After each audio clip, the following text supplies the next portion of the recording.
Hello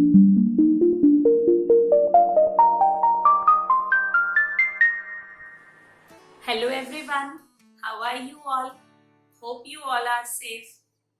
As you all know, I have started class 10th maths chapter 12 area related to circles. We have done first exercise and also first 5 questions of second exercise.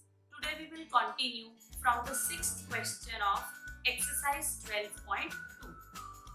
Do like the video, share with your friends and also subscribe to my channel. So let's start.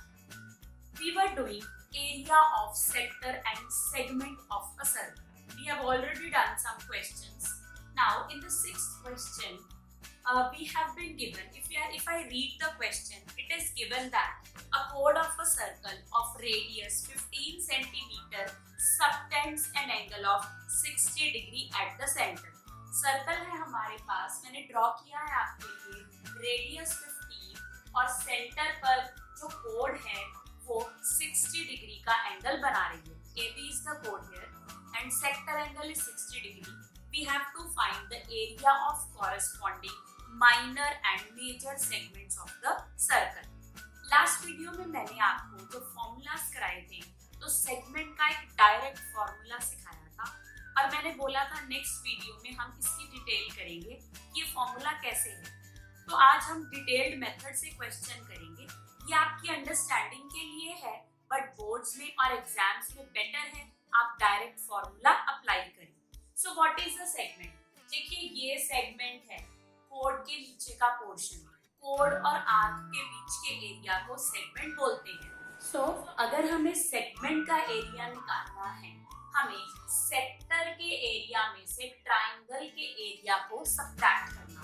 Sector का area में आता है theta by 360 pi are square.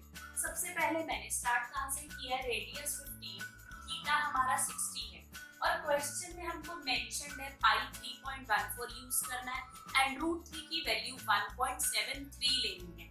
Generally हम root 3 की value को 1.732 लेते हैं but अगर क्वेश्चन में स्पेसिफाइड है तो आप उसी से कैलकुलेशन करेंगे.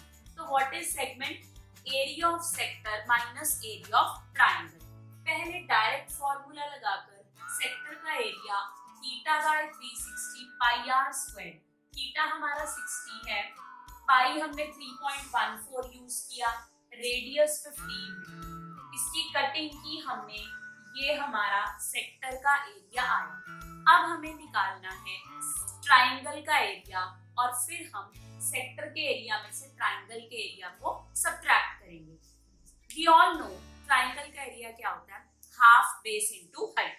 बट यहाँ पर जो बेस है AB और जो हाइट है OM वो हमें नहीं गिवन. तो देखिए क्या किया हमने यहाँ पर, draw perpendicular OM to AB and you all know these two triangles can easily be proved congruent. AMO congruent BMO by RHS. देखिए ये एक्सप्लेनेटरी क्वेश्चन है, सो मैंने कॉन्ग्रुएंस की कंडीशंस नहीं लिखी हैं, अभी हम डिस्कस करते हैं. राइट एंगल है दोनों 90 डिग्री, हाइपोटेन्यूज रेडियस है इक्वल है और एक साइड कॉमन है. So condition is RHS by CPCT. ये हमारे जो दो एंगल्स हैं वो इक्वल हो जाएंगे. कंप्लीट एंगल 60 है so they will be 30 degree and AM BM will be AB by 2. Now we will use trigonometry here, basic ratios of trigonometry to find the base and height of this triangle. In triangle AMO, see अगर 30 हमारा angle है, आपने trigonometry में किया होगा कि angle के opposite वाली साइड को परपेंडिकुलर लेते हैं और ये हमारी hypotenuse. Sin 30 is AM by AO and cos 30 ये बेस हो गया OM, base by hypotenuse B by H, B by H. Sin 30 is 1 by 2. AM हमें ढूंढना है, AO 15 है, क्रॉस मल्टीप्लाई करेंगे 15 by 2 आता. अब यहाँ हमने किया है AM AB का हाफ है, so what is AB? Twice the AM. So twice into 15 by 2, AB 15 आ गया. दूसरी तरफ आपका OM क्या आया 15 root 3 by 2 because cos 30 degree is root 3 by 2. Now, what is the area of the triangle? Half AB into OM, half 15 into 15 root 3 by 2. 15 का square किया हमने root 3 की वैल्यू और 4 से डिवाइड किया, ये हमारा ट्राइंगल का एरिया आएगा। लास्ट स्टेप, सेक्टर के एरिया में से हम ट्राइंगल का एरिया माइनस करेंगे तो हमें मिलेगा एरिया ऑफ माइनर सेगमेंट। इसको माइनर बोलते हैं क्योंकि ये छोटी सेगमेंट है। क्वेश्चन में हमने मेजर भी निकालना है, अभी हम उस पर मूव ऑन करेंगे। यहाँ मैं एक चीज और बताना चाहूंगी, कैलकुलेशन करते हुए AB 15 आ गई, OB भी 15 है, तो क्या आया यहाँ पर? OAB एक इक्विलेटरल ट्राइंगल प्रूफ हो गया। मैंने यहाँ पर पर्पसफुली पूरी कैलकुलेशन इसलिए की थी ताकि आपको ये मेथड समझ आए। बट आप देखिए, दो साइड्स 50 और middle angle 60, it is going to be an equilateral triangle. और इक्विलेटरल ट्राइंगल के एरिया के लिए आप root 3 by 4 into side square भी अप्लाई कर सकते हैं। This you have done in class 9 Heron's formula. You should remember all the formulas. आप कहीं भी कोई भी फॉर्मूला अप्लाई करें, मैथ्स में कभी रॉन्ग नहीं होता। सो ये हमारा माइनर सेगमेंट का एरिया आया। तो चलिए अब हम मेजर सेगमेंट का एरिया फाइंड आउट। होप ये सभी को क्लियर हुआ होगा अच्छे से। Now for the major segment हमें क्या करना पड़ेगा? देखिए इसमें क्या है, अगर हमारे पास ये सर्कल है, इसे माइनर बोलते हैं, इसे मेजर। तो मेजर के लिए सर्कल का एरिया कैलकुलेट होगा, उसमें से माइनर सेगमेंट का एरिया माइनस कर सॉल्व करेंगे। सो area of circle is pi r square 3.14 15 into 15।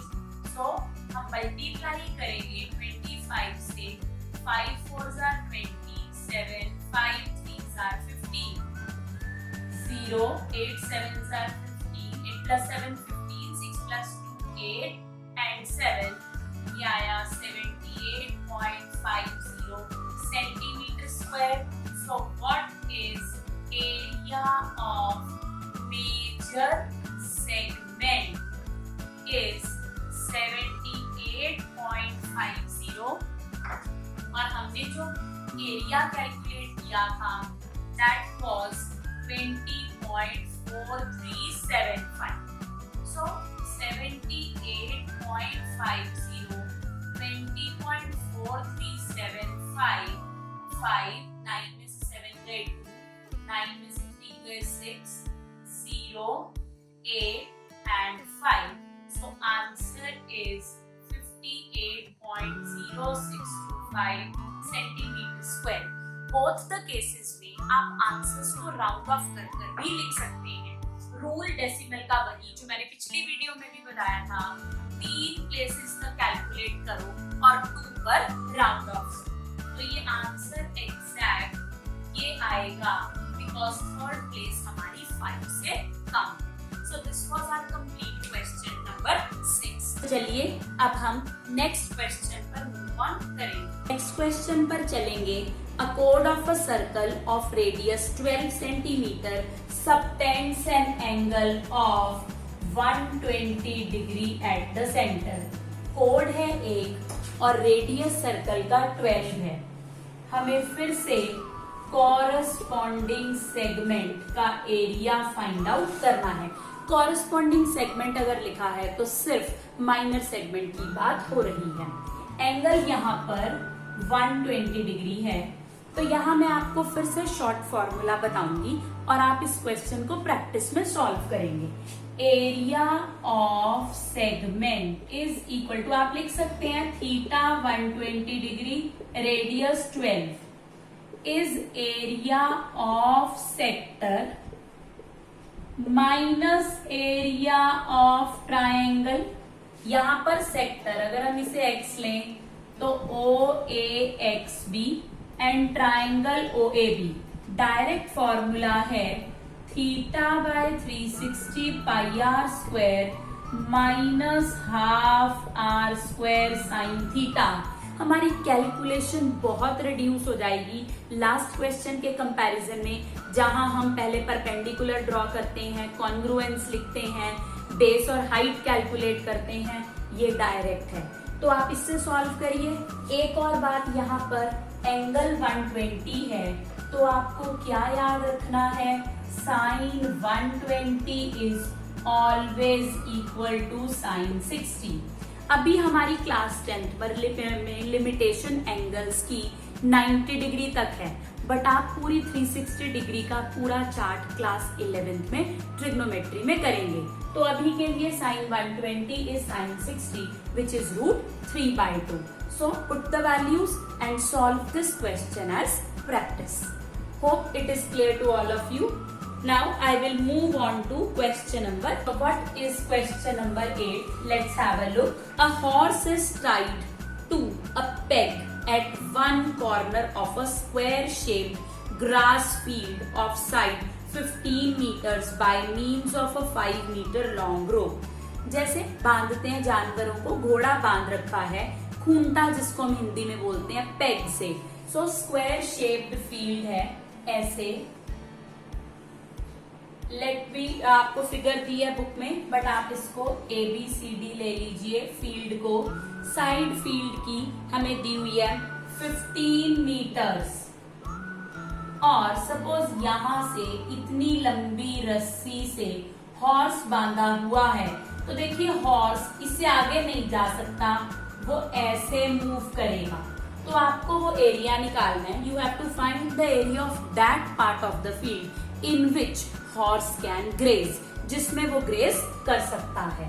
तो ये एरिया है जिसमें हॉर्स ग्रेज कर सकता है। अब मैंने आपको बताया था सेक्टर का फॉर्मूला करते हुए कि अगर हमारा एंगल 90 डिग्री होता है, that is known as quadrant. Quadrant is 1/4 part of a circle. तो 1/4 पार्ट मतलब आप डायरेक्ट फॉर्मूला अप्लाई कर सकते हो, 1/4 पाई आर स्क्वायर। यहां भी ऐसा ही है, स्क्वायर का एंगल 90 होता है, so this comes out to be a quadrant. So इसको सॉल्व करेंगे। इसमें हमारा side of square ABCD S is 15 meters, theta is 90 degree, radius is 5.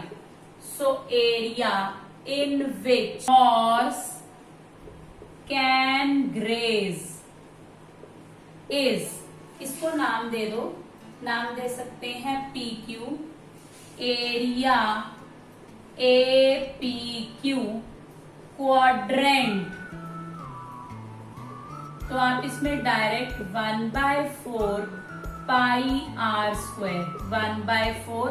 अब हमारा क्वेश्चन इसमें अगेन पाई हमें 3.14 दिया है, रेडियस 15 है, सो 2 2s are 2, 1.57, 1.57 को हम 225 से मल्टीप्लाई करेंगे। 7 5s are 35, 28, 5 plus 2 7, 7 2s are 14, 10 and 1 11, 11, 2 1s are 2 and 1 3, 3 1 4, again 3 1 4, 5 12, 7 plus 2 9 and 4 13, 5 and 3. So this comes out to be 353.25/2। Decimal calculate करेंगे। 3 1s are 3, 3 1s are 3, sorry 2 से करेंगे इसको हम, 2 से डिवाइड करेंगे। 2 1s are 2, 2 7s are 14, 2 6 are 12, 2 6 are 12, 2 2s are 4. This is the answer of the first part, area in which horse can graze. So area in which horse can graze, हमारा ये एक sector बन रहा है, sector कहीं quadrant बन रहा है। सो एरिया APQ क्वाड्रेंट, आप इसमें डायरेक्ट फॉर्मूला लगा सकते हैं, 1/4 पाई आर स्क्वायर 1/4 3.145 इंटू 5 है ये रोप की लेंथ, तो यही रेडियस होगा। 157 को 25 से मल्टीप्लाई करेंगे, 7 5 35, 5 5 25 and 3 28, 7 2 14, 11 3 1 39.25 by 2, 2 1s are 2, 2 9s are 18, 2 6s are 12. This is the answer of the first part. ये वो एरिया जिसमें हॉर्स ग्रेज कर सकता है। नेक्स्ट हमें पूछा है increase in grazing area if the rope were 10 metre long instead of 5 metre.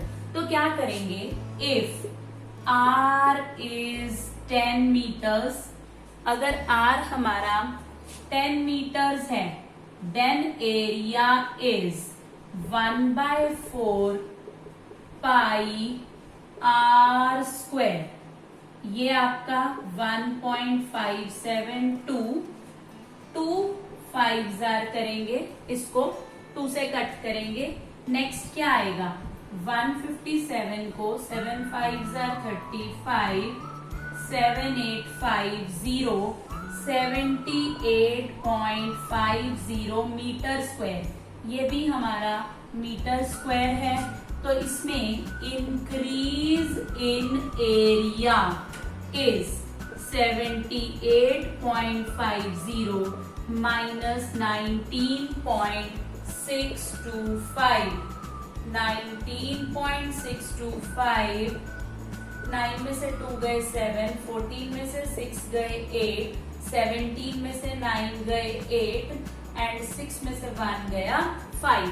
तो ये आएगा हमारा 58.875 मीटर स्क्वायर। तो मीन्स रेडियस 10 लेकर हम नया एरिया निकाल कर नए में से पुराने को माइनस कर देंगे। इतना एरिया बढ़ जाएगा अगर हमारे रोप की लेंथ 5 की बजाय यहाँ तक 10 मीटर हो। होप ये सभी को समझ आया होगा। इसमें कई बार क्वेश्चन ये भी रहता है एक्स्ट्रा बुक्स में, पहले वो एरिया निकालिए जिसमें हॉर्स ग्रेज कर सकता है, also find the area in which horse can not graze. तो वहां हम स्क्वायर का एरिया निकाल कर उसमें से ये एरिया माइनस करेंगे तो आंसर आ जाएगा। तो अब हम नेक्स्ट क्वेश्चन पर मूव ऑन करते हैं। नेक्स्ट क्वेश्चन है हमारा 9th क्वेश्चन लिखेंगे। A brooch is made with silver wire, जो कोट वगैरह पर लगता है, सर्कुलर शेप का है, with diameter 35, diameter is 35 millimetre. Brooch है सिल्वर का। Wire is also used in making 5 diameters.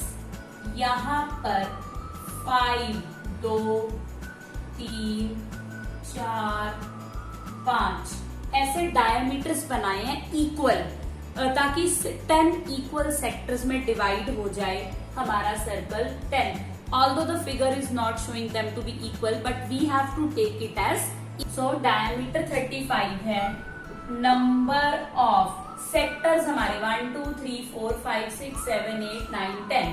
So number of sectors 10 बने इसमें। रेडियस आएगा 35/2। ठीक है, तो हमें क्या निकालना है, total length of silver wire used. पहले वायर कहाँ कहाँ लगी, एक बाउंड्री में और 5 डायामीटर्स में। तो first part is length of silver wire is diameter, ये आपका बाउंड्री 5 डायामीटर्स। इसमें सिल्वर वायर की लेंथ क्या लगी, एक आपकी ये boundary. What is boundary, circumference 2 pi R और पाई डी। सो हम यहाँ पर पाई डी यूज कर रहे हैं, प्लस 5D, 5 डायामीटर्स।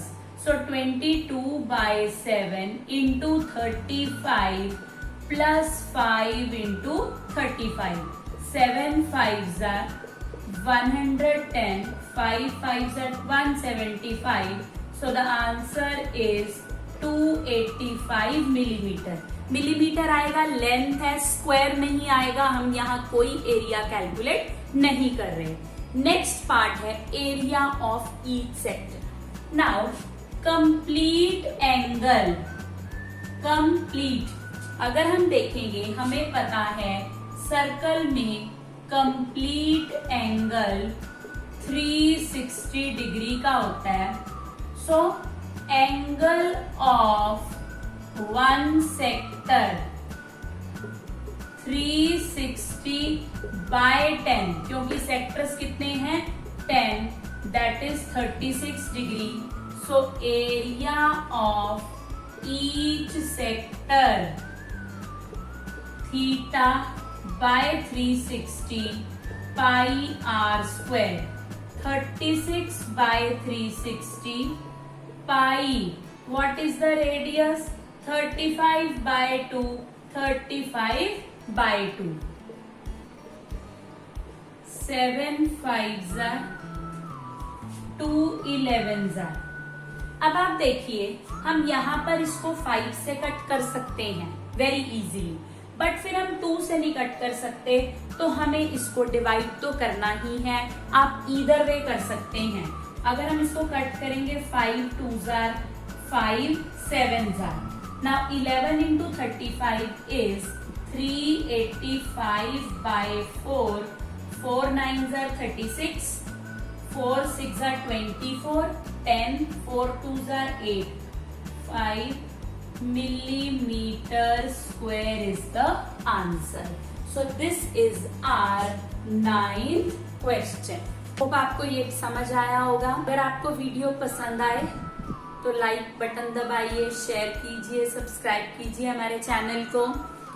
अभी इस वीडियो में हम इतना ही करेंगे, जल्दी ही नेक्स्ट वीडियो के साथ हम एक्सरसाइज को कंप्लीट करेंगे। Till then good bye.